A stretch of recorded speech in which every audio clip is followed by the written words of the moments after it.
এইখানে হাতি হাঁটু গেড়ে বসেছে এবং সে প্যাঁচার কাছে প্রার্থনা করছে। প্যাঁচা চিন্তা করছে, ও বাবা, আমি কোথায় যাব। আচ্ছা, এইখানে ইঁদুর চিন্তা করছে, এখনই তো ভালো সময়, আমাকে এখনই পালাতে হবে। ইঁদুর চিন্তা করছে আমাকে এখনই পালাতে হবে, কারণ ইঁদুর জানে যে ফুল হাতির নাকের কাছাকাছি আছে। আচ্ছা, ফুলগুলো হাতির নাকের কাছাকাছি রাখা উচিত হয়নি, এগুলো আগেই সরানো উচিত ছিল। হ্যাঁ, এগুলো সরানো উচিত ছিল। আচ্ছা, ইঁদুর বলে আমি এখনই চলে যাই। হ্যাঁ, ইঁদুর বলছে আমি জানি যে কি হবে, আমি এখনই চলে যাই। আচ্ছা, এখনই পালাতে হবে, এখনই তো পালাতে হবে।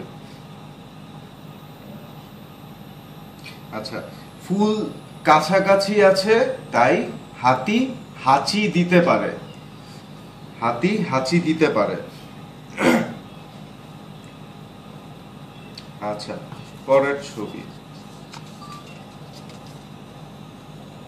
আচ্ছা, সরি, হ্যাঁ, এই ইঁদুর আর হাতিকে একসাথে বাঁধা আছে, একসাথে বেঁধে রাখা হয়েছে।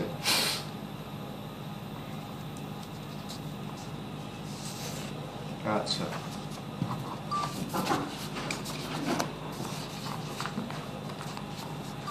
তারপর হচ্ছে এইখানে হাতি হাঁচি দিয়েছে এবং তার হাঁচিতে সবকিছু উড়ে যাচ্ছে, সবকিছু উড়ে যাচ্ছে, পেঁচা উড়ে যাচ্ছে।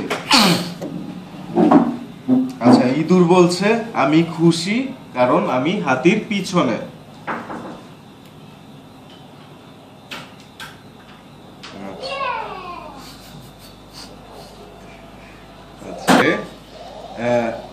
যাও, জেলের ভিতরে গিয়ে পচে মরো। আচ্ছা, ইয়া বলতেছে আবার ইঁদুর, সরি, পেঁচা চশমা দেখে বলছে যে থ্যাংক গড, আমার চশমা ঠিক আছে, আমি চোখের ডাক্তারের কাছে যেতে চাই না। হ্যাঁ, আর হাতি বলছে আমি আর কখনো ফুল দেখতে চাই না, আর কখনো ফুল দেখতে চাই না। আচ্ছা, আর পেঁচারও বলছে আমি দয়ালু হব না, আমি তো দয়ালু হব না, তুমি জেলে যাও। আচ্ছা, পরের ছবি। হ্যাঁ, এইখানে গন্ডার চিন্তিত না, সে হাতিকে জেলের ভিতর আটকে রাখতে পেরে খুব খুশি। সে উপন্যাস পড়ছে।